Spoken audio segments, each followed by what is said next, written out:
Hi there Virgo, welcome back to Wild Lotus Tarot. This is going to be your intuitive tarot read for 2021.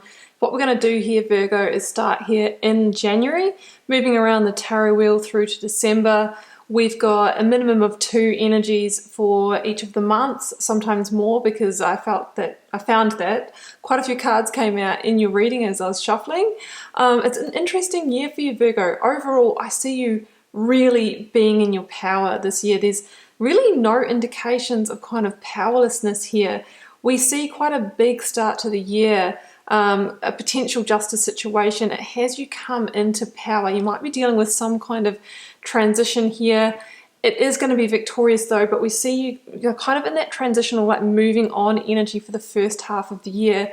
We've got 2 sun cards, first one in July, last one in December. So the second half of the year is really integrating that transition, potentially starting a new path, and things just really increasing in terms of positivity. So it's going to be a big one. It always is. There's always ups and downs, but let's have a look and see what the energies are that you may experience this year. Starting in your January, Virgo, I've got 4 cards for this one. 9 of Pentacles, which absolutely is your energy, your earthly energy. Justice, Temperance, and King of Wands. So Justice, look, it really says that you've arrived at a time. It could have been from the end of last year as well, but January, you're really bringing home the change, the adjustment, the modification to an area of your life. You could be initiating a justice situation. Yes, it can be divorce, separation. It can be a work contract ending or beginning, something around, legal advice or, home sales, purchase, all of that kind of thing. I mean, we do have the King of Wands here, which can be about business and entrepreneurship.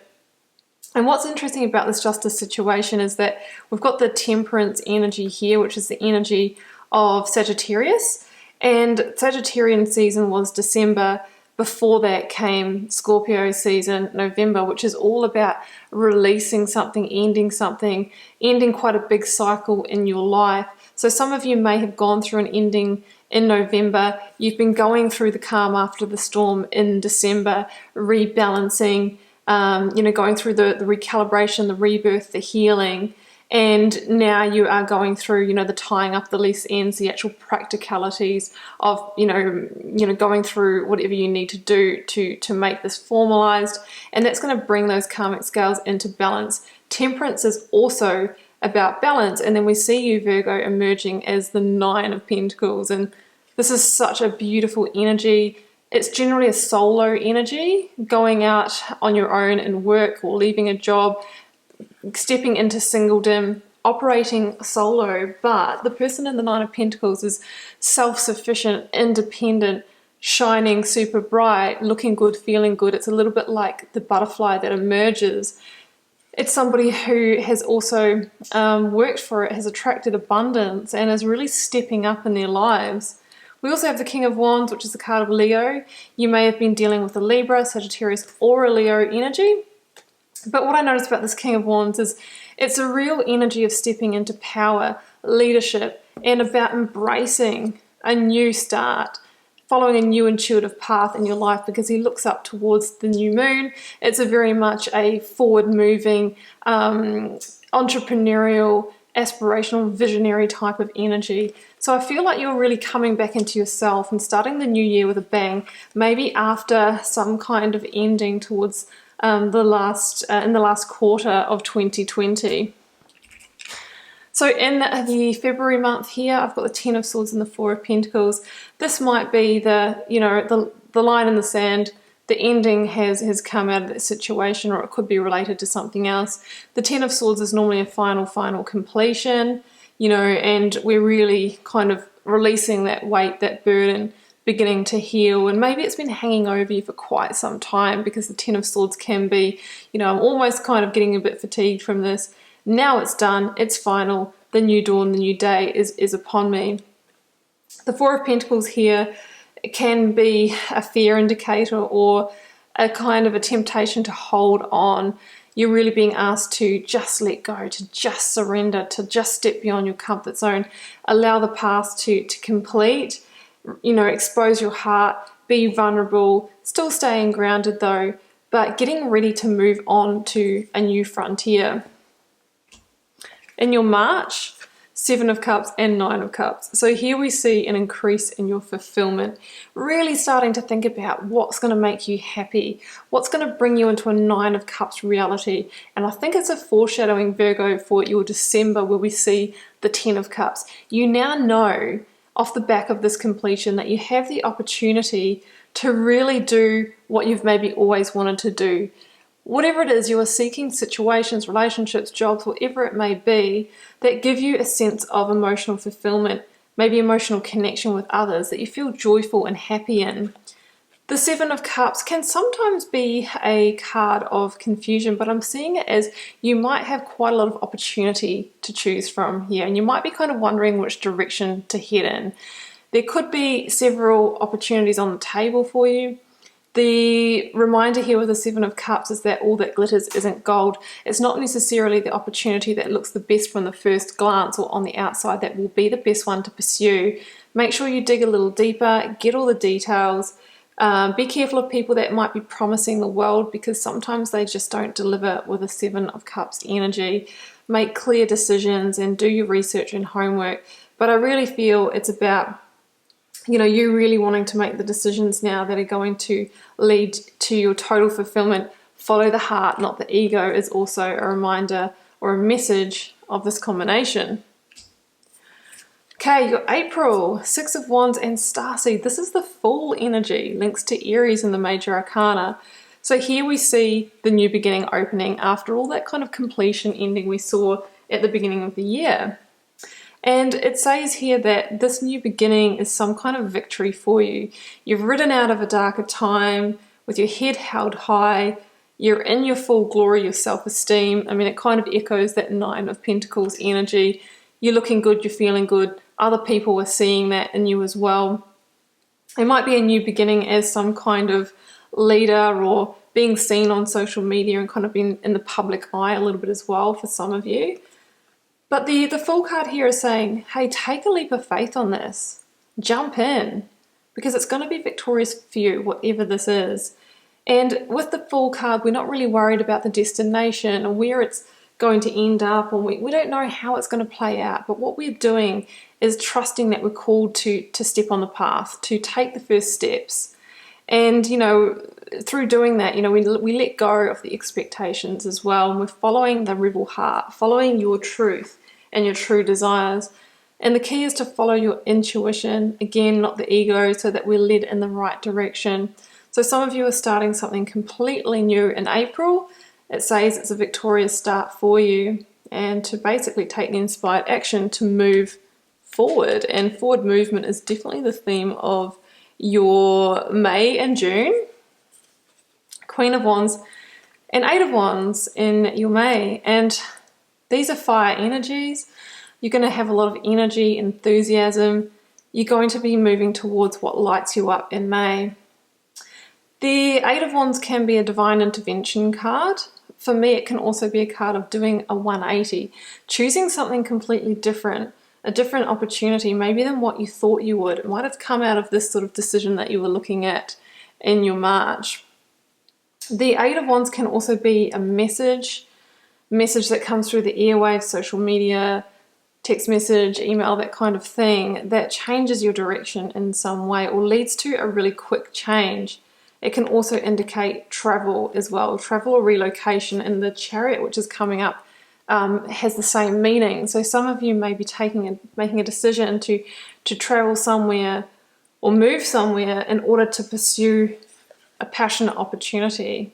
Queen of Wands. There's a real determination here about bringing change, positive change to your life. For some of you, it can be Cupid's arrows, maybe with an Aries person. That is possible as well. The Queen of Wands is a visionary energy. Again, we had the King of Wands in your January. And it's through, being guided by your instincts. That's when you really can find the passionate path, find the passion in your life, and begin moving forward and manifesting with that.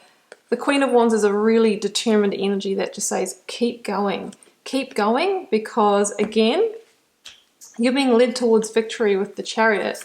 Another card of victory and forward movement, but it comes in with a Three of Swords. So what this says to me is that you may need to leave something behind in order to gain the greater good. The Chariot, of course, can be a moving on energy to move towards something greater. And in doing that, of course, we always have to leave something. So the Three of Swords can talk about a little bit of sadness, grief, all the way through to heartbreak. There's levels to it. So there could be some pain in this moving forward, but we can see the sun is in your July. So it's really saying you are moving towards such a positive new time. So just keep going. Again, we want to make clear, aligned decisions. So these sphinxes come into alignment and push you forward quickly. And that's all done through your intention. You may need to leave a sense of home or a comfort zone. Of course, that can be a relationship. That can be a job. That can be a physical house, a home, a location. But sometimes we have to give up something in order to gain something else. And the Three of Swords is a 3 for a reason, because this is the number of creation and manifestation in the tarot, and it's out of those moments of release and hurt that we actually are beginning something new, and we have that really powerful energy to create as well. So in your July, the Sun, the most positive card in the tarot deck, Transformation, which is the Death card, Scorpio in the Major Arcana, the Queen of Cups, which is Cancer for me. For some of you, you might be going through a completion or an ending with a Cancer person. The Death card for me is about ending a cycle, releasing something, letting go of something, purging something in order to move ahead towards a brighter future, towards your happiness. Sorry, I think my foot may have been in the video until now. I pulled it back. Sorry. Yeah, so this is about clearing the slate so you can follow the light. And I always notice about this transformational Death card that this person's moving out of a chamber, like out of the darkness, towards enlightenment. You may have even had some depression until now that you've been kind of shaking off. It might have been sort of the hangover of what we went through at the start of the year, but you're really turning over the new path now. You might be feeling vulnerable here with the Queen of Cups, but you are actually coming into a place of greater emotional balance. You are also starting to operate a lot more from your intuition, the heightened sense of compassion and empathy. And that's the beautiful qualities that the Queen of Cups brings you in order to help you make good decisions in your life that are not just from the ego or the head, but are very much from the heart. And the Sun is, it's a card of rebirth, saying that you've overcome a really big obstacle with this ending. The future is looking bright, and now you're heading towards new manifestations.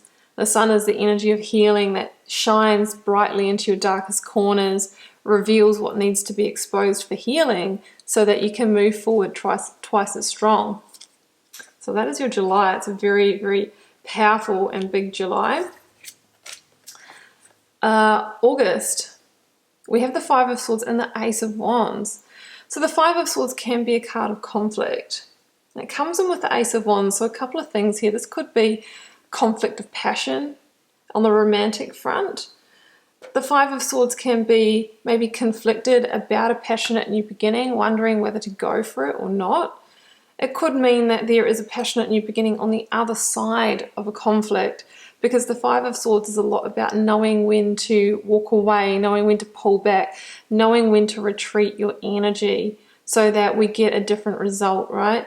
So just be careful in your interactions with others and your communications here in August. It could also mean that there's competition over a new beginning as well, maybe over a passionate work opportunity or something like that.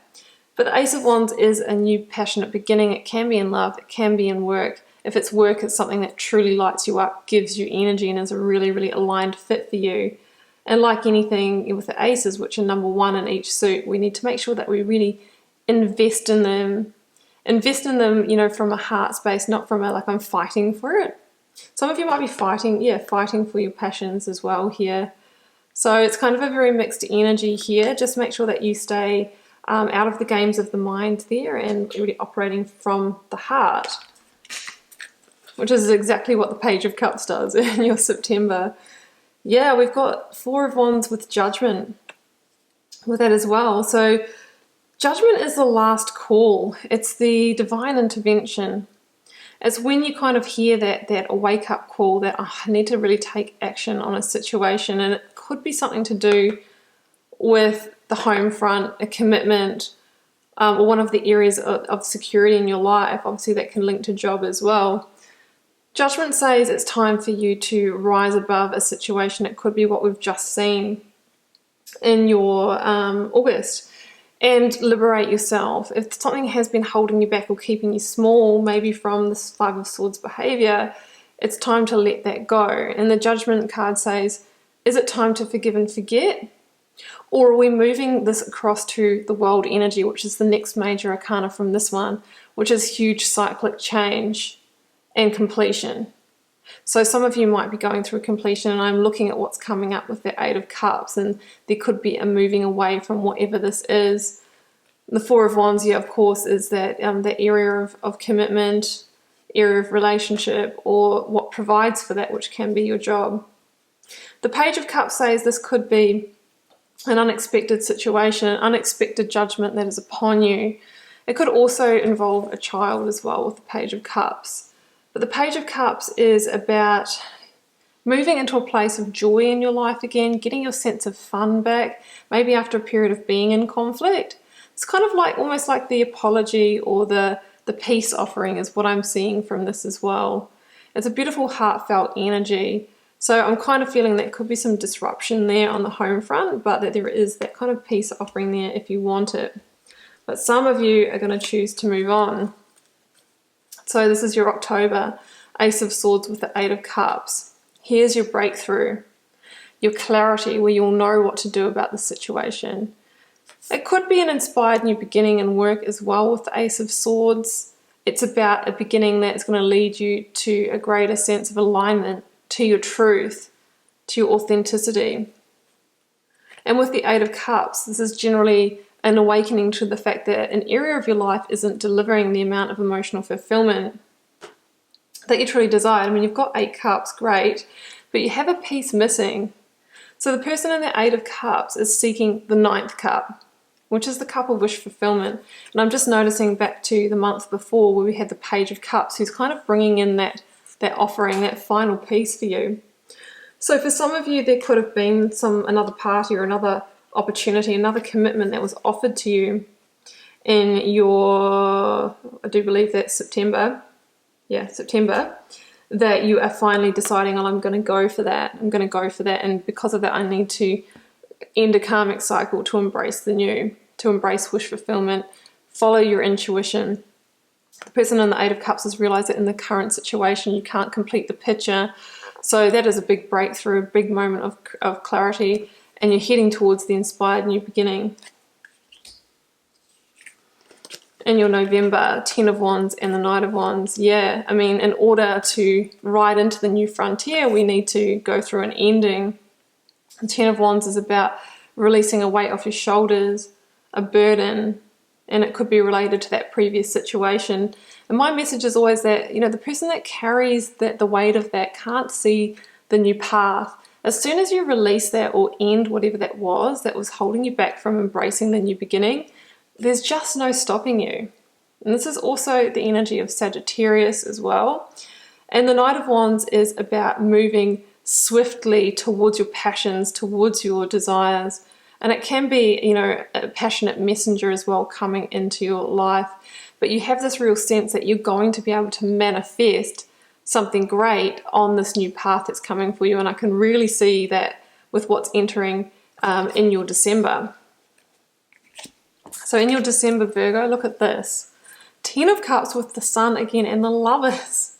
So, I mean, for those of you that are either looking to deepen your relationship, go to the next level, or have been looking to meet somebody, this could be when things go up a level, or that somebody comes into your life, possibly a Gemini, and it's saying that whatever this is, it has the ability to fulfill you on the greatest level here.